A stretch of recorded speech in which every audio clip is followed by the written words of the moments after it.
জয় হিন্দ বন্ধুরা, আমরা দেখুন আমরা পাড়াত এইভাবে জল হয়, কত মানুষের সুবিধাও হয়, সবে খালি অসুবিধার কথা হয়। এখানে একজন দেখতে পারবা তাই টুকটুক সার্ভিসিংও লাগছে। এই যে দেখুন কত কত সুন্দর ফেসিলিটি, এরকম জল উঠলে সুবিধা হয় না তোমরা দেখো। খালি সবে খালি বদনাম করে মিউনিসিপ্যালিটির, খালি জলের খালি যখন সুজনের বাড়ির সামনে জল হয়ে যায়, কিন্তু তখন তো জল হওয়ার কারণে দেখো কত কি সুন্দরভাবে সার্ভিসিং হয়। কত টাকা বাঁচলো তোমার, কত টাকা বাঁচলো? অন্য জায়গায় খাইলে কত নিল না?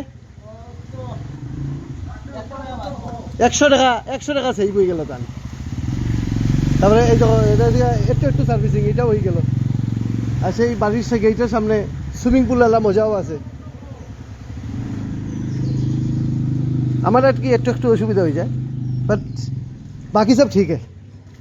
সো কালকে রাতে বৃষ্টির পরে আমরা গলির সামনে এই অবস্থা দেখুন বন্ধুরা। তুমিও সার্ভিস করাইলাও তুমিও। হয়